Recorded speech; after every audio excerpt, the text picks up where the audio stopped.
Irmãos, então chegou a altura de nós continuarmos o nosso estudo na Carta aos Filipenses, capítulo 1. Vamos ler ainda no capítulo 1, desde os versículos 27, visto que ainda nos falta considerar o versículo 29 e 30. Vamos ler do versículo 27 do capítulo 1 até ao fim do capítulo e ainda os primeiros 4 versículos do capítulo 2. O Tiago vai ler. Diz assim a palavra do Senhor: somente deveis portar-vos dignamente, conforme o Evangelho de Cristo, para que, quer vai vos veja, quer esteja ausente, ouça acerca de vós que estáis no mesmo espírito, combatendo juntamente com o mesmo ânimo pela fé do Evangelho. E em nada vos espanteis dos que resistem, o que, para eles, na verdade, é indício de perdição, mas para vós de salvação, e isto de Deus. Porque a vós vos foi concedido, em relação a Cristo, não somente crer nele, como também padecer por ele, tendo o mesmo combate que já em mim tendes visto e agora ouvis estar em mim. Portanto, se há algum conforto em Cristo, se há alguma consolação de amor, se há alguma comunhão no Espírito, se há alguns entranháveis afetos e compaixões, completai o meu gozo, para que sintais o mesmo, tendo o mesmo amor, o mesmo ânimo, sentindo uma mesma coisa. Nada façais por contenda ou por vanglória, mas por humildade. Cada um considera os outros superiores a si mesmo. Não atende cada um para o que é propriamente seu, mas cada qual também para o que é dos outros. Graças a Deus. Então nós vamos continuar a partir do versículo 29, como eu disse. E passo a ler o versículo 29. Na semana passada ainda fiz uma pequena referência ao versículo 29. E nós vamos então considerá-lo. O versículo 29 que diz: porque a vós vos foi concedido em relação a Cristo, não somente crer nele, como também padecer por ele. E eu agora gostava de, portanto, como disse na semana passada ao terminar o estudo, eu tive a ocasião de dizer que este conflito e o sofrimento que advém do conflito, que aqui é referido, e o conflito está no versículo 28, que ele diz: não se espantem, não se admirem de haver resistência e de padecerdes por causa da resistência que ireis experimentar. Para eles, os que resistem, diz o apóstolo, é na verdade indício de perdição, e eu fiz algumas referências acerca disso, mas para vós, de salvação, são sinais de que estáis salvos, são indicativos de que estáis salvos, como eu também referi na semana passada, e isto de Deus. E depois ele diz: porque a vós vos foi concedido em relação a Cristo, não somente crer nele, como também padecer por ele. Ou seja, o que nós vemos aqui é que o apóstolo está-lhes a ensinar uma coisa fantástica, que é o sofrimento que advém de ser fiel a Cristo e de o servir, o sofrimento que advém da resistência, neste caso, referida no versículo 28, no fundo tem a ver com sofrimento, é uma dádiva. E nós, deixai-me dizer uma coisa muito importante, muita gente procura falar acerca de sofrimento.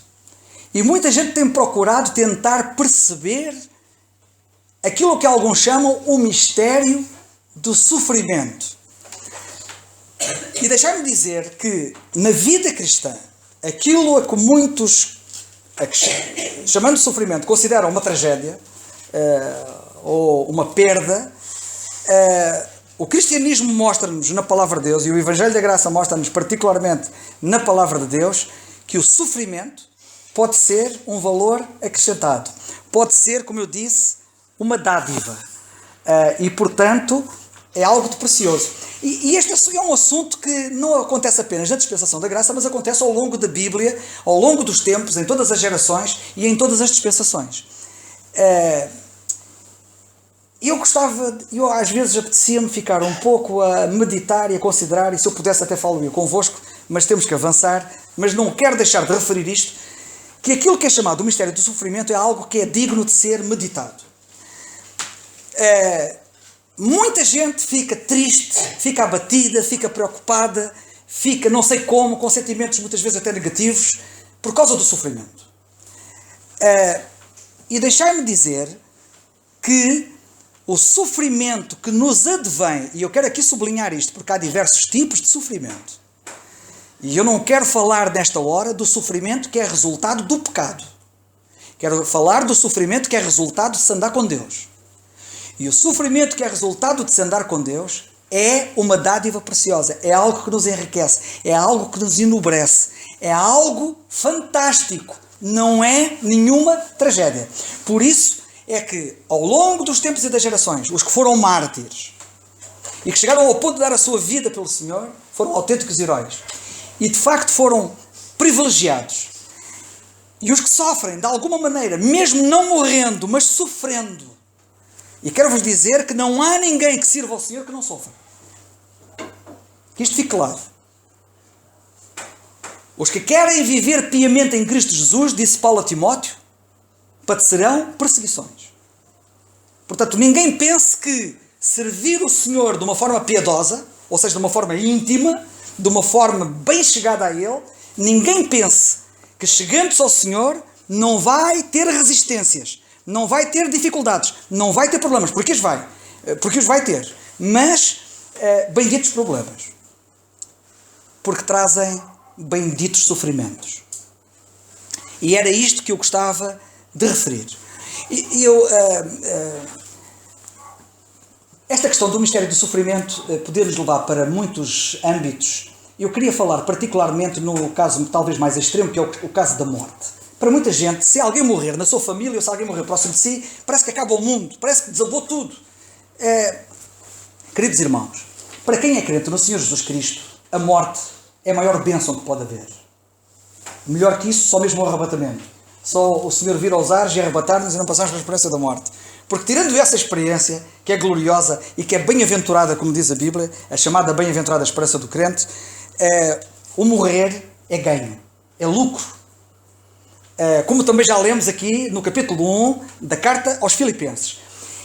É evidente que a maior parte das pessoas não tem a visão que a Bíblia lhe dá.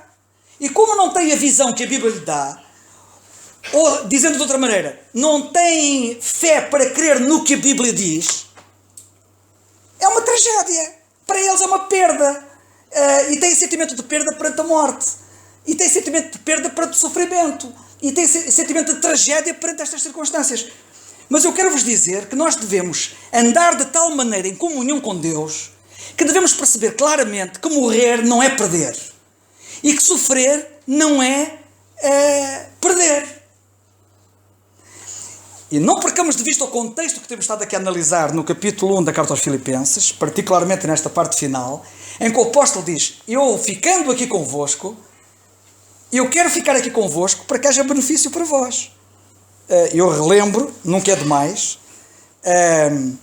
versículo 25, tendo esta confiança, sei que ficarei e permanecerei com todos vós para proveito vosso e gozo da fé. O que está aqui em causa é a questão da fé. Ou a gente crê ou não crê no que a Bíblia diz. Ou a gente crê ou não crê no que a palavra de Deus diz. Então se a palavra de Deus diz que morrer é muito melhor, onde é que está o problema de morrer? Qual é o problema de morrer? Só se o indivíduo morrer perdido e foi parar ao inferno. Isso é que é uma tragédia. Agora, para um crente do Senhor Jesus Cristo morrer, qual é o problema?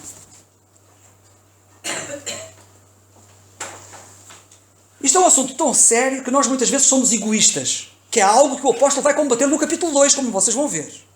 É um grande problema dos crentes e das igrejas, é o problema do egoísmo. As pessoas pensarem nelas, não pensarem nos outros, só pensarem nelas. E não há sítio em que as pessoas pensam mais nelas do que quando perdem, por exemplo, um ente querido. As pessoas, quando perdem um ente querido e dizem: que grande perda que eu tenho, estão a ser profundamente egoístas. Porque a minha pergunta é: o ente querido, sendo crente no Senhor Jesus Cristo, tendo partido, ele não está muito melhor do que se estivesse aqui? Quer dizer, e eu estou a pensar no meu interesse aqui, e não estou a pensar no interesse dele, que está muito melhor do que eu, estando eu aqui. Até nisto nós somos egoístas. A tendência que nós temos para o egoísmo é tremenda, e também nisto nós vemos egoísmo. Se há coisa que ele, depois de falar nisto, vai a seguir falar, é sobre o altruísmo. Ele a seguir vai falar sobre o altruísmo, vai combater o egoísmo que leva as pessoas a não quererem sofrer, o egoísmo que não leva as pessoas até a não querer morrer. E ele a seguir vai falar acerca disso. E vai falar de 4 grandes exemplos. O primeiro grande exemplo que ele fala é do Senhor Jesus Cristo, depois fala do exemplo de Timóteo, fala do exemplo de Epafrodito e fala do exemplo dele próprio. Tremendos exemplos de altruísmo. E não nos podemos esquecer que Epafrodito chegou bem perto da morte. Mas sobre isso nós depois lá chegaremos. Eu já estou quase que a antecipar a revelação do que está lá para a frente, mas deixai-me dizer que nós não podemos perder de vista, à medida que vamos avançando, olhando pormenorizadamente para cada passagem, não percamos de vista o contexto que temos aqui. Não percamos de vista todo o contexto, todo o fundo em que a passagem se insere. E, portanto, eu gostaria de dizer que desmistificar esta questão do sofrimento, e que muitos chamam o mistério do sofrimento, e para alguns eles falam tanto do mistério do sofrimento que aquilo é um mistério para eles. Eu quero vos dizer, perdão, que o sofrimento não é nenhum problema, é um privilégio. E nós podemos ter uma grande honra em sofrer. E, portanto, eu toquei já na questão da morte, toquei no sofrimento em si, e queria claramente dizer isto. Antes de avançar ainda sobre esta questão, gostava de dizer outra coisa muito importante. Quantas pessoas há que se referem, por exemplo, à sua cruz? Ai, a minha cruz, eu tenho uma cruz tremenda. Eu ouço muita gente a falar da cruz que elas têm. E com isso revelam os sofrimentos porque padecem, revelam os problemas porque passam, e falam na sua cruz. Que cruz que eu tenho? Eu vou-vos dizer uma coisa. 99% das cruzes que as pessoas falam não tem nada a ver com a cruz que o Senhor falou. Que cruz é que o Senhor falou? Eu vou citar. Mateus capítulo 16, versículo 24. Em Mateus no capítulo 16 e no versículo 24, o Senhor Jesus Cristo disse isto. Cito. Então disse Jesus aos seus discípulos: se alguém quiser vir após mim, renuncie-se a si mesmo, tome sobre si a cruz e siga-me. Aqui a Bíblia fala, não da cruz do Senhor, mas fala da nossa cruz. A Bíblia aqui fala não da cruz do Senhor, mas fala da cruz do discípulo, fala da cruz do crente. E a Bíblia diz aqui claramente nesta passagem, que quem quiser seguir o Senhor, tem que tomar uma cruz, que é a cruz dele, que não tem nada a ver com aqueles problemas que as pessoas falam e que dizem que é a cruz delas. A minha cruz é pesada, ou o meu marido faz-me a vida negra, a minha cruz é tão pesada, tenho uns filhos tão rebeldes, a minha cruz é tão pesada, lá no serviço ninguém me entende. E podia multiplicar exemplos das dificuldades e dos obstáculos e dos sofrimentos que as pessoas passam na vida, que não tem nada a ver com a cruz que o Senhor fala aqui. Mas a cruz que o Senhor fala aqui não fala de sofrimento? Fala. E aquilo que as pessoas passam, ou com os cônjuges, ou com os filhos, ou com a família, ou com os colegas, ou com quem quer que seja, ou com o que quer que seja, não são sofrimentos? São. E não tem uma coisa a ver com a outra? Não. Então, qual é a diferença? Quando o Senhor fala nesta passagem, e nós temos mais passagens, como Marcos 8:34, Lucas 9:23, talvez já possamos ler lá também, que é para reforçarmos a ideia. Quando o Senhor fala nestas passagens, e quando Ele fala na cruz que nós temos que tomar, significa, reparem que Ele começa por dizer, e eu cito de novo, Ele diz, portanto, no versículo Mateus 16, 24, eu saí de lá, tenho que lá voltar. Mateus 16, 24, ele disse: então disse Jesus aos seus discípulos: se alguém quiser vir após mim. A cruz que o Senhor diz que nós temos que tomar é resultante de seguirmo-lo. Toma a sua cruz e siga-me. Quem quiser seguir-me,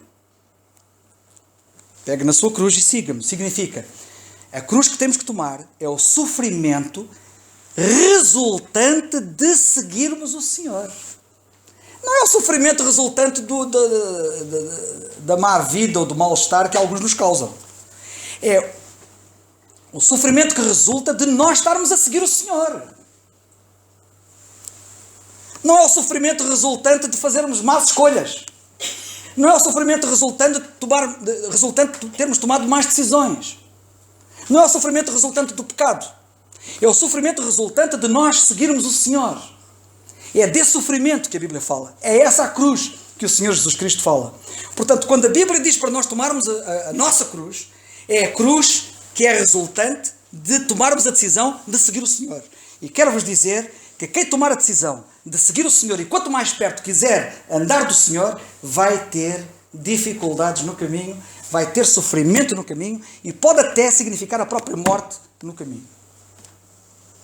Mas é um privilégio. A outra passagem, já agora, para vocês verem, são passagens paralelas, no dizeres do Senhor. Marcos 8,34. Em Marcos 8,34, ele diz assim, chamando assim a multidão com os seus discípulos, disse-lhes, se alguém quiser vir após mim, negue-se a si mesmo e tome a sua cruz e siga-me. E a outra passagem está em Lucas, capítulo 9, e o versículo 23. Lucas 9, 23. E dizia a todos, se alguém quiser vir após mim, negue-se a si mesmo e tome cada dia a sua cruz e siga-me. Portanto, quem quiser seguir o Senhor tem que estar preparado para pegar no sofrimento às costas. Porque vai sofrer. Vai sofrer. E vai sofrer por muitas razões.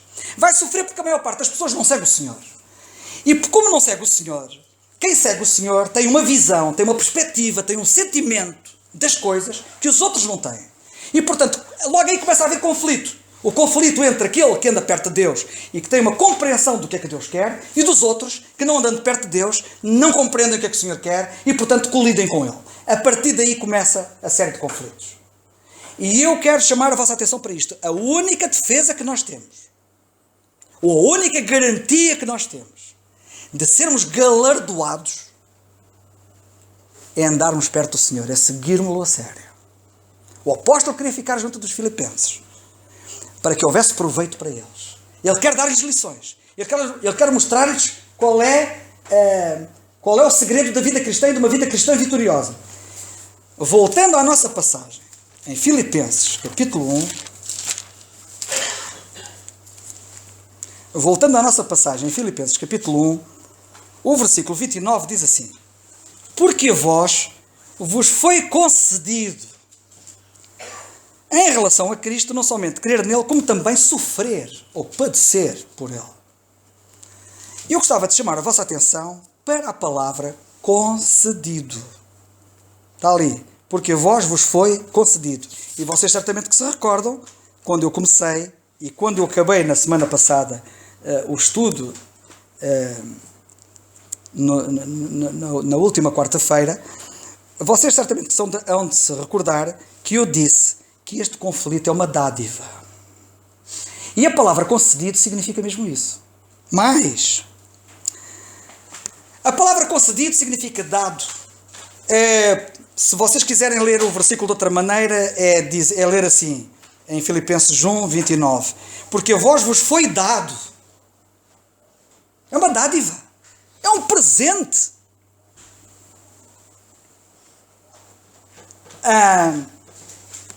A vós foi-vos dado, mas é mais profundo do que uma mera dádiva.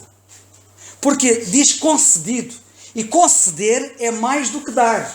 Conceder significa permitir. Aliás, um dos significados da palavra conceder é permitir. A vós foi-vos permitido. Nem toda a gente tem este privilégio.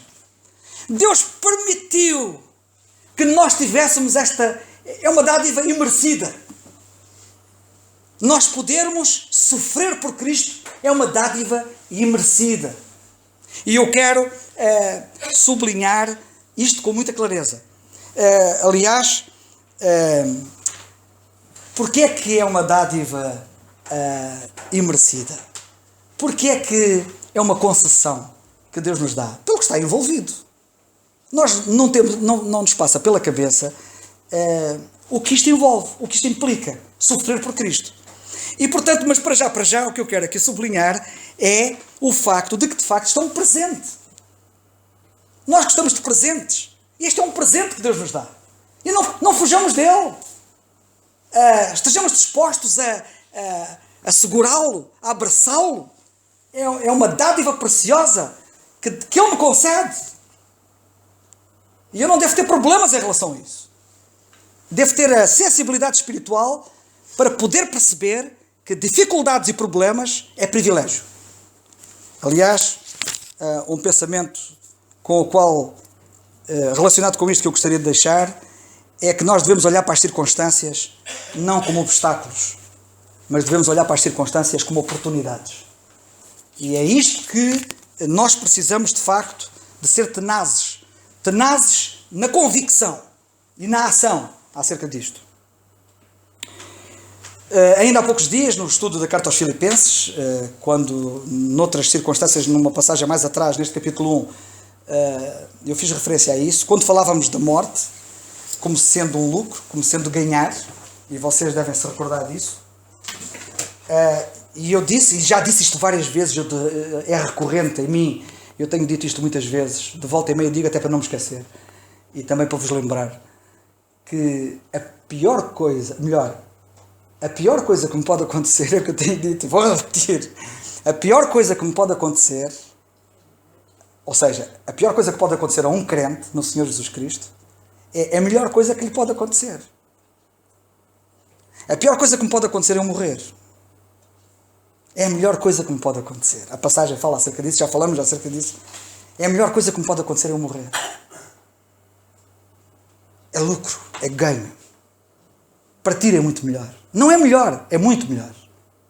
Portanto, a pior coisa que me pode acontecer é a melhor coisa que me pode acontecer. E como eu tenho dito, se a pior coisa que me pode acontecer, que é a morte, é a melhor coisa que me pode acontecer, não há coisa má que me possa acontecer que não seja boa.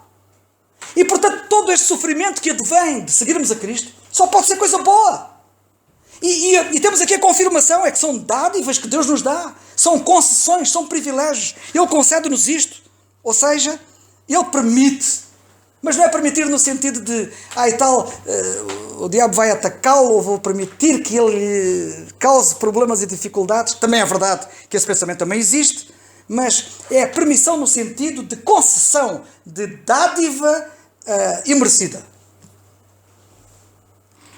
E, portanto, diz aqui o apóstolo, a vós vos foi concedido em relação a Cristo, não somente crer nele, como também padecer por ele.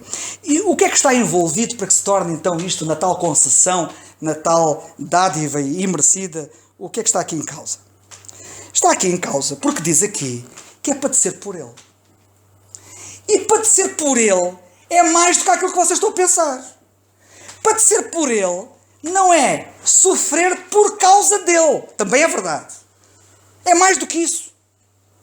Sofrer por ele, aqui, e como vocês depois vão ver, ele depois ao longo da carta, ele vai mais longe no assunto, sofrer por ele é sofrer o sofrimento dele. Sofrer o sofrimento dele? Sim. O que é que queres dizer com isso, de sofrer o sofrimento dele? É o que Paulo fala nas suas epístolas. Ele fala em nós sofrermos o sofrimento dele. Então, mas isso não soa a heresia? Sofrer o sofrimento dele? Não. Como é que não soa a heresia? Se Cristo já sofreu tudo o que tinha para sofrer, será que a obra que ele realizou na cruz não foi completa? A obra dele não foi consumada? Ficou alguma coisa por fazer? Não foi isso que eu disse. Quando a Bíblia fala acerca de nós sofrermos o sofrimento dele, não é sofrermos por causa dele, que estão as duas coisas associadas, mas é sofrermos o sofrimento dele, sofrimento que lhe pertence a ele. O que é que isso quer dizer? É muito simples. A atitude do mundo em relação à atitude do mundo e das pessoas. Quando digo do mundo, não me refiro apenas ao mundo das pessoas perdidas. Refiro-me ao mundo todo, que envolve todas as pessoas, incluindo até muitos crentes, professos. Mas particularmente a atitude do mundo perdido em relação a Cristo não mudou nada. Há pessoas que dizem que se Cristo agora cá voltasse, que se convertiam. Isso é uma falácia. Não se convertiam nada. A atitude do mundo não mudou. E se Deus permitisse que Cristo viesse cá outra vez, voltavam a crucificá-lo.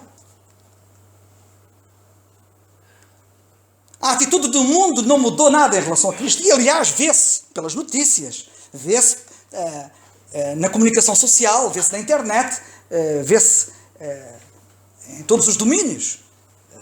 A atitude do mundo e a postura do mundo em relação a Cristo não mudou.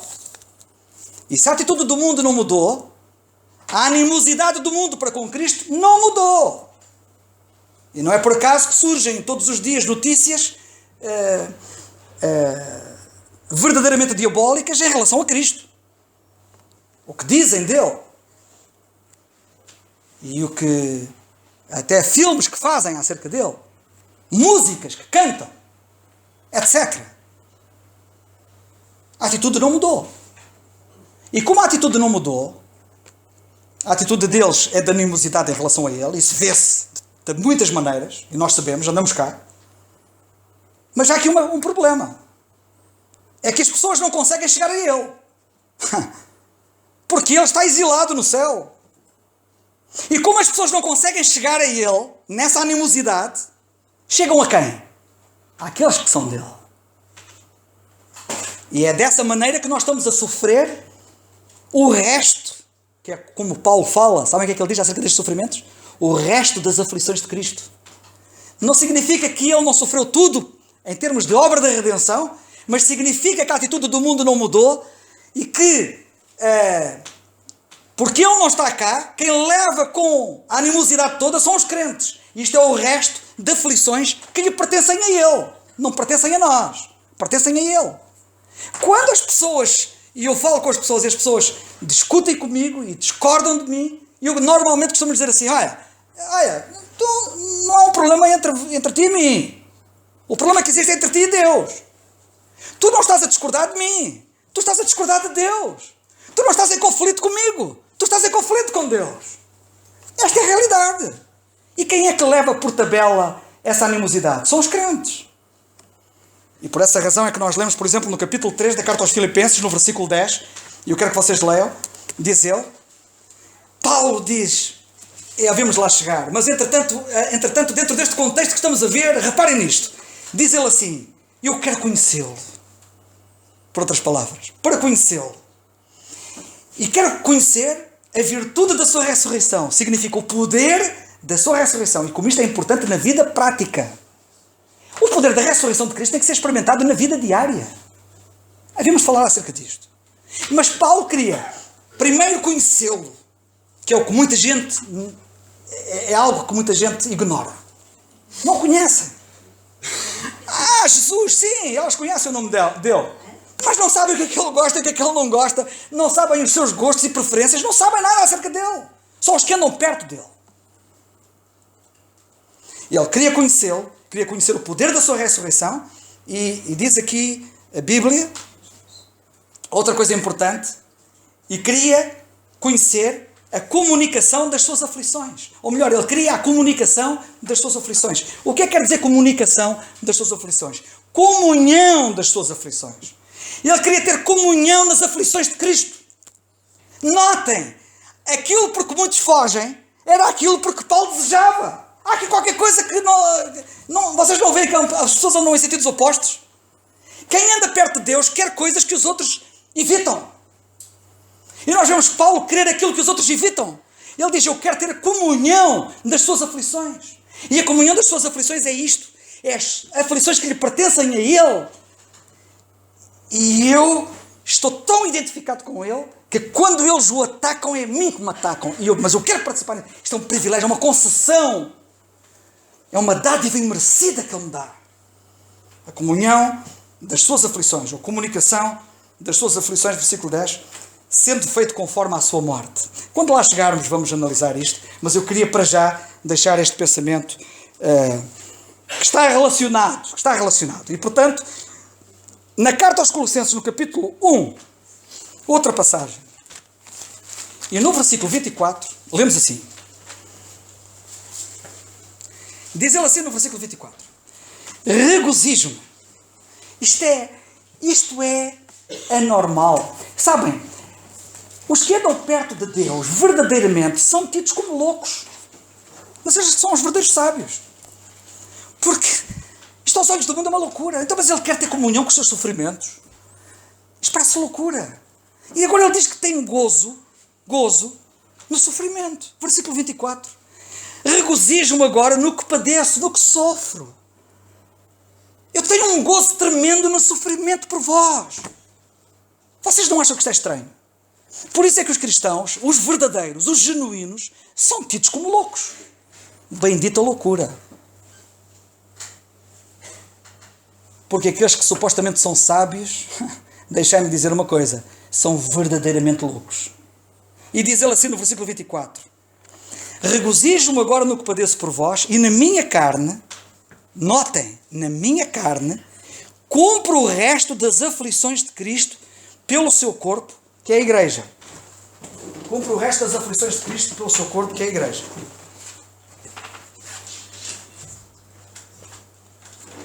Cá está a passagem que eu tinha referido há bocado. Cumpre o resto das aflições de Cristo. Como é que ele cumpre o resto das aflições de Cristo? Pelo que padece por eles. E ao sofrer o que ele sofria, ele estava a cumprir o que restava e o que resta das aflições de Cristo. E, queridos irmãos, o apóstolo está a dizer aos filipenses: olha, eu ir para o céu ia já, mas é que não haja dúvidas nenhumas acerca disso. Mas eu sei que pode ser um proveito tão grande para vós eu estar aqui e dar-vos algumas lições. Apanhem-nas se quiserem apanhar, aprendam-nas se as quiserem aprender. E deixai-me dizer assim, e nós agora aqui esta noite aproveitemos esta oportunidade que nos dá para aprendermos, se quisermos de facto aprender.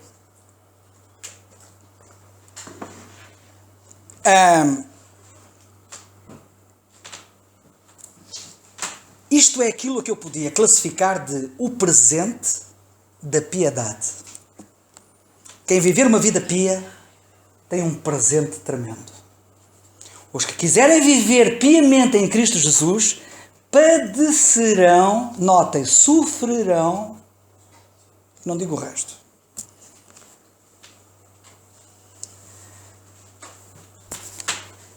Este assunto é tão sério que quando eu era jovem, também ainda não sou velho, nunca serei velho. Já agora, para que vocês saibam, anotem aí. Quem pela graça de Deus tem a vida eterna garantida nunca será velho. Mas quando na carne eu era novo, mais novo,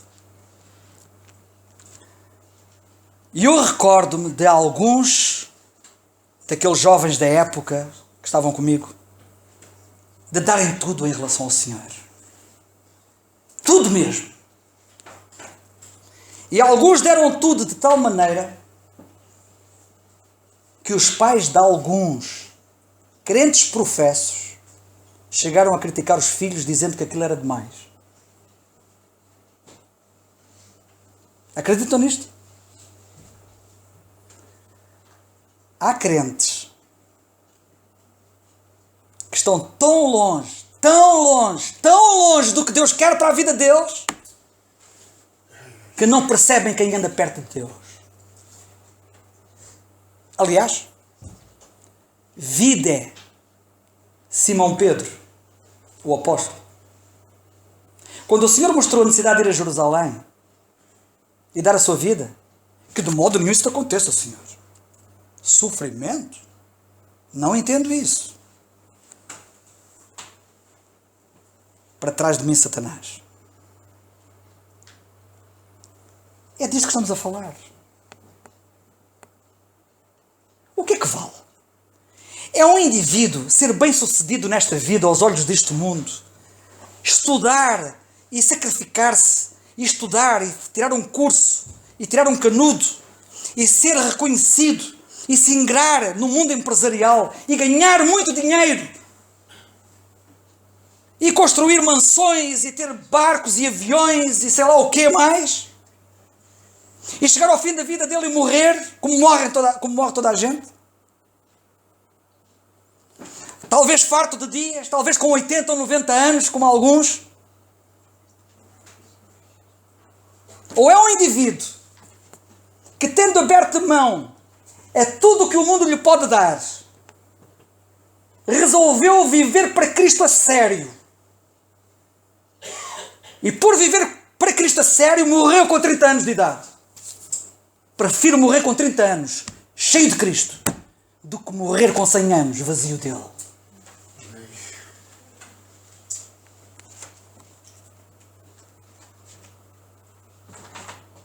Lamentavelmente, neste caso que eu estou a pensar e que eu referi, esses pais, que eram crentes, viram passado pouco tempo o filho estar no mundo da amargura, arruinado completamente no mundo. Agora os pais devem estar mais felizes.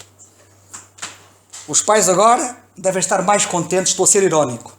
Devem estar esses pais crentes devem agora estar mais felizes por verem o filho agora como está, porque era exagerado. A vida que ele vivia era exagerada, foi criticado pela vida que ele vivia. E o criticado era diariamente levantar-se cedo, ir orar, e durante o dia andar com o Senhor e falar do Senhor, e nos tempos livres em casa ler a Bíblia, estudar, apontar a Bíblia, cheia de apontamentos.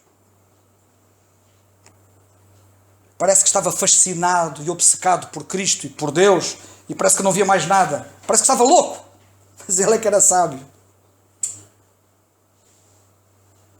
Podia falar tanta coisa ao longo desta linha, mas fico por aqui a este respeito. Portanto, como eu disse, este é o presente da piedade. O sofrimento é o presente que Deus dá aos piedosos. Aos piedosos. Estes que andam assim com Deus, diz assim a Bíblia na carta aos Hebreus, no galarim da fé. Esses são honrados por Deus. No capítulo da fé, que é o capítulo 11 da carta aos Hebreus. E Deus diz assim, dos quais o mundo não era digno. O mundo não é digno de pessoas assim. Por isso é que eles partiram tão cedo. Com isto eu não quero dizer que não haja homens de Deus que não partam fartos de dias. Mas o que eu quero dizer é que muitos viveram pouco tempo. Eu acho que eles viveram intensamente a vida que Deus lhes deu e cumpriram a carreira ainda novos. E alguns chegam a velhos e mal começaram a carreira, quanto mais acabarem. Também já falei sobre isso algumas vezes. Crer significa vida. Quem crê em mim tem a vida eterna. Sofrer significa recompensa. Ouçam. Crer significa vida. Sofrer significa recompensa. Na segunda carta a Timóteo, nós lemos assim no capítulo 2 e no versículo 12. Segunda a Timóteo 2,12, diz assim a Bíblia. Se sofrermos, também com ele reinaremos. Se sofrermos, também com ele reinaremos, disse Paulo a Timóteo. É a recompensa. Versículo 30. Vamos a conta-gotas, mas a gente vai andando. Versículo 30 do capítulo 1 da carta aos Filipenses. Diz assim a palavra de Deus. Tendo o mesmo combate que já em mim tendes visto, e agora ouvis estar em mim. O apóstolo está a mostrar aqui coisas fantásticas. Ele para já mostra como é que nós devemos reagir quando nos tratam mal. Que é algo que alguém tem dificuldade em saber reagir do ponto de vista espiritual. Quando alguém nos trata mal, como é que a gente deve reagir? Isto faz parte da vida cristã daqueles que andam com Deus. Vocês só têm duas hipóteses. Ou andam com Deus e aprendem a reagir em condições, ou decidem não andar com Ele e vão reagir da forma errada. Ou andam com Deus e valorizam aquilo que tem mesmo valor, ou não andam com Deus e começam a valorizar aquilo que valor não tem. Ou se anda com Deus e damos mais valor ao céu, ou não se anda com Deus e dá-se mais valor à terra e às coisas da terra.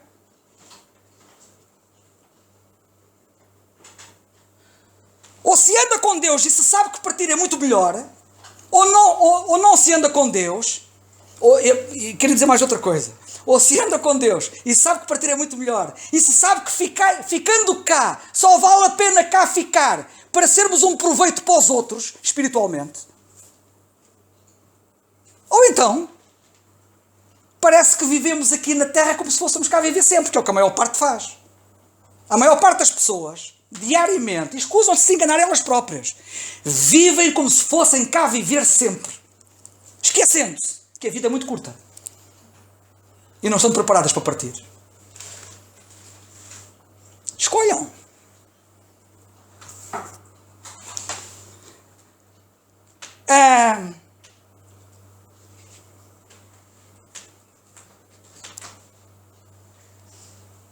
Temos duas hipóteses.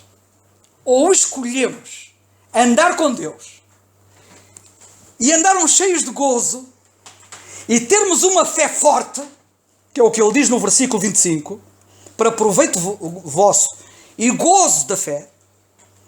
E não há nada como o gozo da fé. Não é o gozo da vista. O mundo está cheio de pessoas que estão ávidas por terem gozo de vista.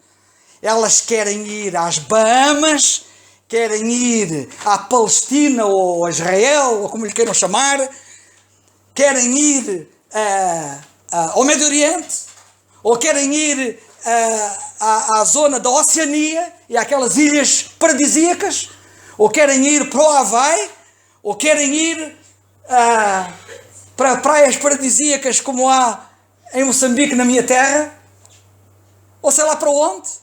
Ou querem ir fazer viagens para verem sítios fantásticos. Elas andam todas à procura de quê? Se perguntarem à maior parte das pessoas o que é que elas querem, querem viajar. Querem conhecer. Querem ter o gozo do que a vista dá. Meus irmãos, eu quero ter o gozo do que a fé dá. Não a vista. Nada disso me satisfaz. Nem nada disso as satisfaz. Mas isto satisfaz. O gozo que a fé me dá. E Paulo diz, é isso que eu quero para vocês. Pois ele diz,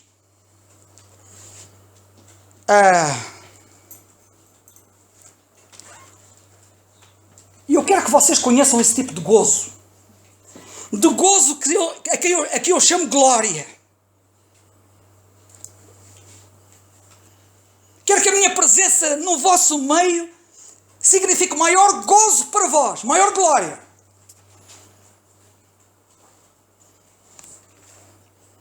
Quero que vocês tenham um comportamento digno. Versículo 27. Quero que vocês, falamos já acerca disso. Quero que vocês andem de acordo com o Evangelho. Não tenham vergonha do Evangelho, para não serem uma vergonha para o Evangelho. Quero que vocês andem por convicção e não por influência. Andem não porque eu ando aqui, mas quando eu não estiver aqui eu quero vos ver a andar também, com o mesmo ânimo. Quero isso. Versículo 27. Quero vos ver unidos num combate conjunto com um inimigo claramente identificado e real. E não andarem a combater inimigos irreais e divididos.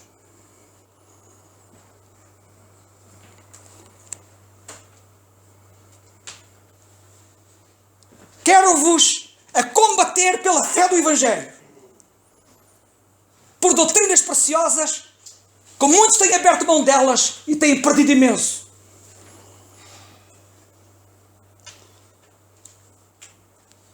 Quero-vos ver andar de tal maneira que quando começarem a reagir à vossa volta, dizendo que isso é demais, que isso é loucura, e que isso não está certo, e que o melhor é o contrário, quero que vocês não se espantem disso. E mantenham o rumo, e a firmeza, e a convicção. Quero que vocês percebam que sofrer nestas circunstâncias é uma concessão que Deus nos dá. É uma permissão que Ele nos concede. É uma dádiva imerecida. E quero que vocês olhem, portanto, para essas reações e para o resultado de uma vida assim vivida como sendo uma espécie de condecoração recebida por Deus. Mas quero-vos dar outro ânimo para quando isso acontecer. Eu não quero que vocês não se espantem quando sofrerem, como se uma coisa esquisita e anormal acontecesse, porque isso é normal, porque querem viver piamente em Cristo Jesus, padecerão perseguições, como Paulo disse a Timóteo. Mas quero-vos dar ânimo com outra coisa. E o ânimo que eu vos quero dar está no versículo 30. Quero-vos dar outro encorajamento. O primeiro encorajamento, no versículo 29, é que isto é uma dádiva. E nós não olhamos muitas vezes para o sofrimento como uma dádiva. No versículo 30 ele diz: eu quero que agora vocês tenham outro ânimo. Quero-vos dar outro encorajamento. É que há outros. Quero que vocês saibam que há outros que estão a experimentar o mesmo conflito, que estão a experimentar a mesma dor, que estão a experimentar o mesmo sofrimento. Vocês não são únicos, vocês não estão sozinhos. E quero-vos dizer que entre esses outros me encontro eu, diz Paulo. Versículo 30. Tendo o mesmo combate que já em mim tendes visto. E quando vocês olham para mim e veem o combate que eu tenho tido, e ele está a escrever aos Filipenses, sabem o que é que aconteceu a ele, em Filipos, onde estavam os filipenses? Ele não precisava de contar-lhes coisas que eles não sabiam. Ele falava-lhes de coisas que eles sabiam. Porque ele diz assim: tendo o mesmo combate que já em mim tendes visto. Aquilo que eu vos vou falar não é daquilo que vocês ouviram. E eles também podiam e deviam certamente ter ouvido muita coisa que Paulo sofreu por causa de seguir a Cristo. Mas eu quero vos falar daquilo que vocês viram acontecer em mim. Já se esqueceram, filipenses? Vocês esqueceram-se do que é que me aconteceu a mim? Atos dos Apóstolos, capítulo 16. Lembram-se?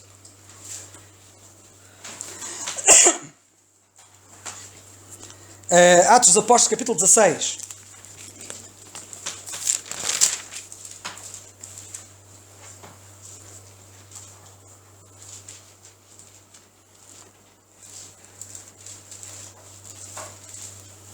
Versículo 19.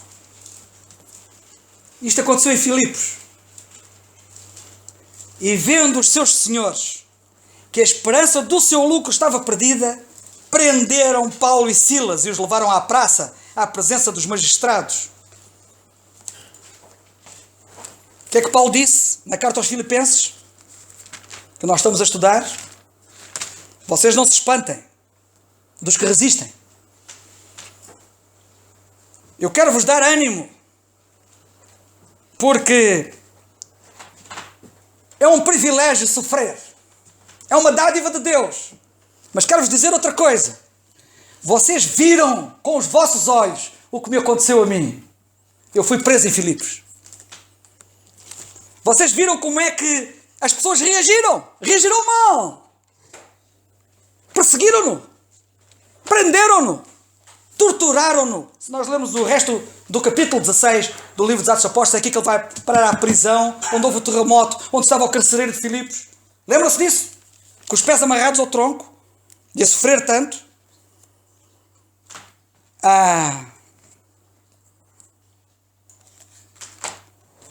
Ele podia dizer assim: vocês sabeis que eu combati o bom combate.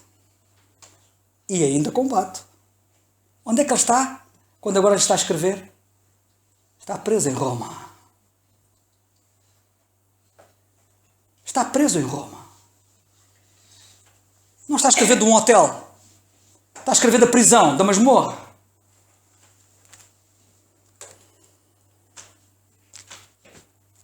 E portanto eu queria chamar a vossa atenção para isto. Ele diz assim: vocês viram com os vossos olhos.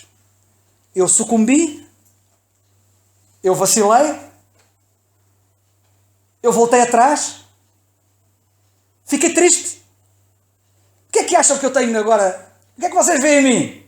Regozijo, regozijo, regozijo, regozijo. E estou a encorajar-vos. Eu não sucumbi. Vocês também não vão sucumbir. E então este é o grande encorajamento que ele quer dar aos crentes de Filipos. Outro grande encorajamento. Outros estão a sofrer. Eu próprio tenho sofrido e vocês viram. E estou a sofrer neste momento. Isto é normal. E depois entramos no capítulo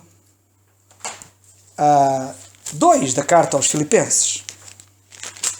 E aí vocês dirão assim, ainda, finalmente acabamos o capítulo 1.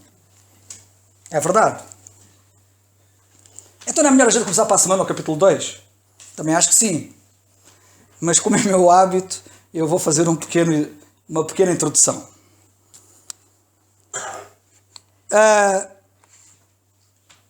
Mas antes disso ainda quero dizer uma coisa também importante. É particularmente curioso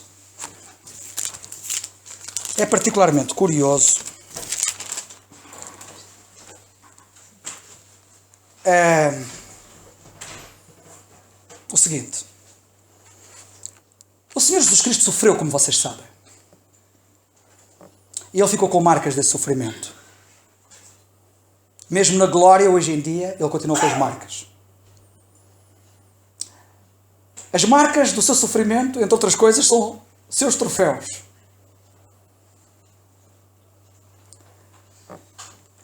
Eu conheço pessoas que, porque ficaram com marcas no corpo, quiseram fazer operações plásticas para tirarem as marcas.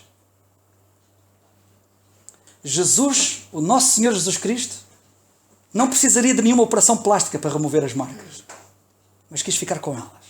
Até nisto nós vemos que há uma diferença, não acham? Quando vocês virem alguém sofrido, marcado pelo sofrimento, mutilado, vê de alguém precioso.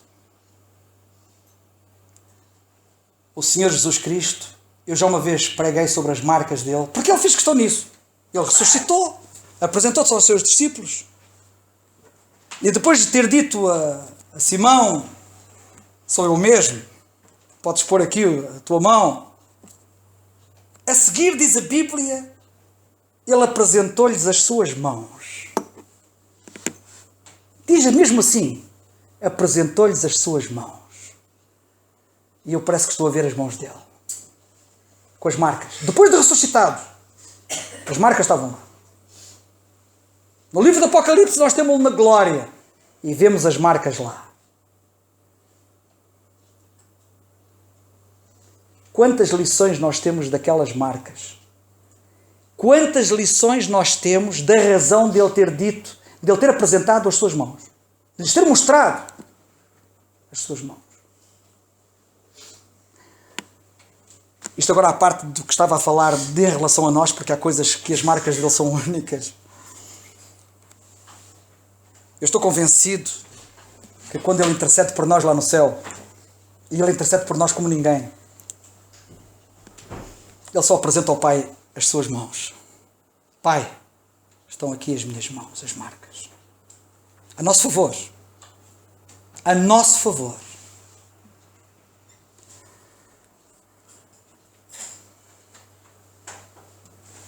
Em Gálatas, no capítulo 6, nós lemos assim. Gálatas 6. Já agora, se vocês quiserem apontar, em Lucas 24:40, que ele diz que apresenta as mãos aos discípulos. Mas agora vamos a Gálatas 6. E já agora, a passagem diz assim, e dizendo isto mostrou-lhes as mãos e os pés.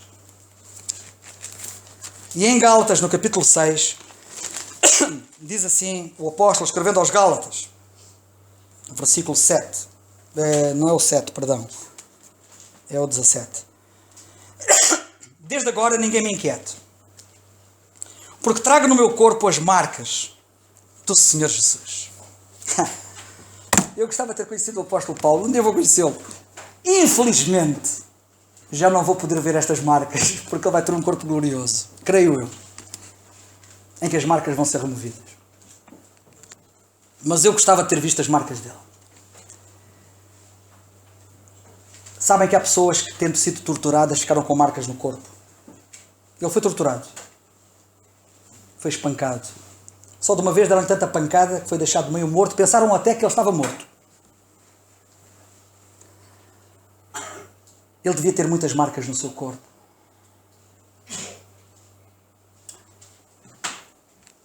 Eu gosto de viver com Cristo a sério. E não ser religioso. A maior parte das pessoas tem tendência para a religiosidade. Mesmo nas igrejas chamadas bíblicas, as pessoas convertem-se facilmente em religiosas. Fazem porque se tem que fazer, fazem porque os outros fazem, e por aí fora. Isto não é cristianismo. Cristianismo é eu andar bem, mesmo que Paulo não esteja cá. Por convicção. Porque sei em quem tenho querido. Porque eu sigo a ele.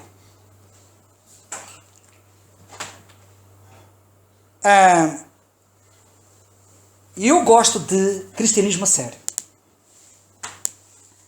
E Paulo, na carta aos Gálatas, quando ele escreve isto das marcas, não estamos a estar a carta aos Gálatas, mas eu não posso deixar de referir isto.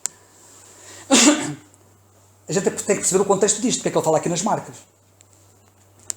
Ele estava a lutar contra os religiosos. Os malditos, deixai-me dizer assim, os malditos religiosos andam sempre por perto.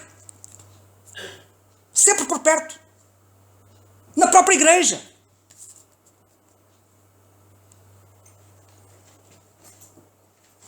Haviam lá indivíduos que também tinham marcas. Mas não eram estas marcas que Paulo queria.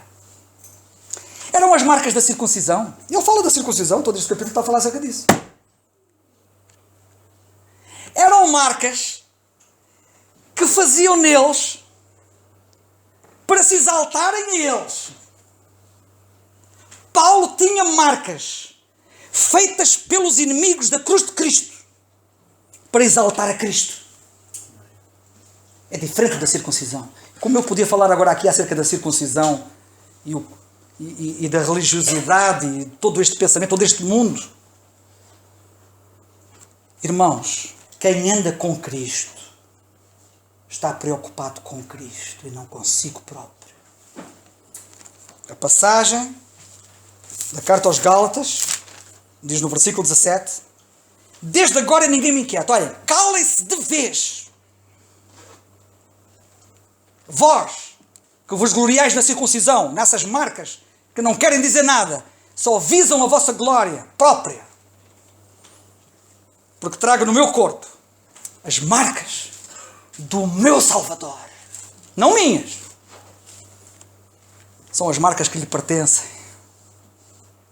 Fui eu que as sofri. Como não podem chegar a ele, são os sofrimentos que restam dele.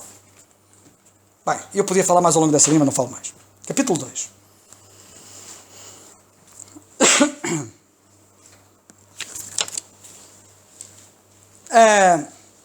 Para nós servirmos a sério Nosso Senhor, precisamos de pensar nos outros. Ouçam o que eu vou dizer. Para nós servirmos o Senhor a sério, temos que pensar nos outros. Os outros. Todos nós devíamos ter em casa um quadro que devia ter só uma palavra: outros.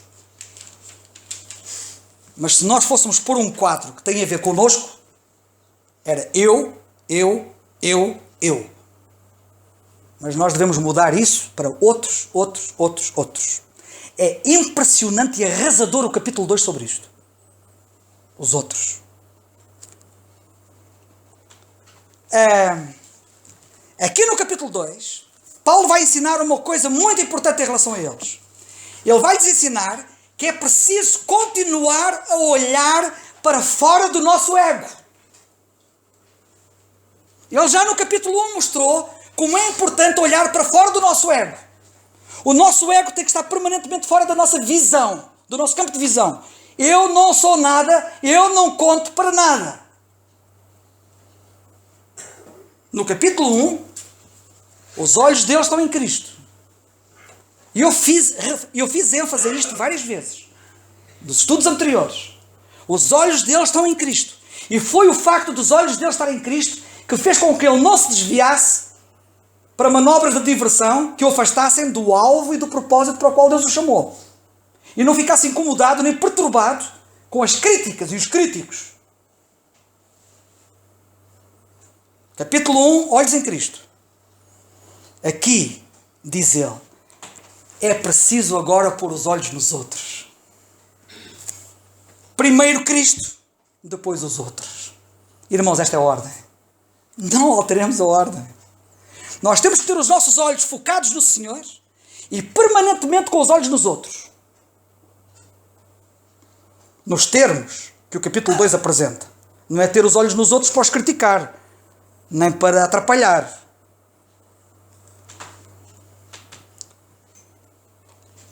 Nós vamos ver aqui que a pessoa verdadeiramente humilde não tem um baixo conceito de si próprio. O conceito popular da humildade é errado. Costuma-se dizer que o humilde é o indivíduo que tem um baixo conceito de si. E eu quero vos dizer que o humilde não tem um baixo conceito de si. Um humilde simplesmente não pensa em si. Nem tem alto nem baixo. Não pensa nele. Pensa nos outros. Sempre no Senhor, em primeiro lugar, e os outros em segundo lugar. Isto resume a lei que diz amar o Senhor sobre todas as coisas e o próximo como a ti mesmo.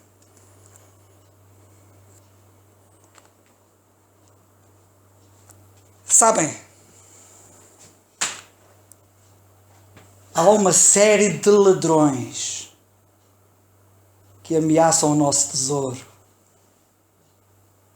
Não deixeis que esses ladrões vos roubem e vos expoliem das joias que Deus vos quer dar. Uma das joias que Deus tem para o crente é a alegria. Vocês não imaginam como o diabo roubou a alegria de muitos crentes. Ele é perito nisso. E sabem como é que ele rouba a alegria? Usando os outros. Os outros podem nos roubar a alegria. Porque nós deixamos.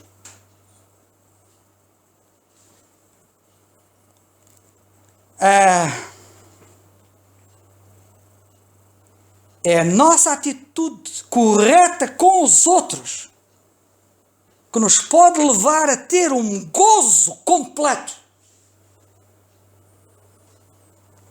E eu quero isto para todos nós. Aliás, não sou eu que quero, quem quer é o Senhor. Eu gosto do apóstolo quando ele começa no capítulo 2 e no versículo 1 e diz assim: portanto, em toda conclusão, vamos lá concluir agora daquilo que a gente andou aqui a considerar. Se há algum conforto em Cristo, o que é que acham? Há ou não há? Se há alguma consolação de amor, o que é que acham? Há ou não há? Se há alguns entranháveis afetos, entranháveis das entranhas, afetos e compaixões, há ou não há? A resposta a tudo isto é sim, há. Então, por favor, não me roubeis a minha alegria. Completai o meu gozo. Não estragueis tudo. Para que sintais o mesmo. Sabem o que é que isto passa? Sentir o mesmo, todos nós, com o mesmo amor, com o mesmo ânimo, sentindo a mesma coisa. Pá, que grande desafio nos é colocado isto, que nos coloca isto. Bem, mas sobre isto depois vamos falar. É só para fazermos assim uma pequena introdução ao que vem a seguir. Bem, já agora eu esqueci-me de dizer uma coisa importante. Versículo 3. Nada façais por contenda, ou por vanglória, mas por humildade. Cada um considere os outros superiores a si mesmo. E a palavra-chave é, neste capítulo, os outros. Os outros. Os outros.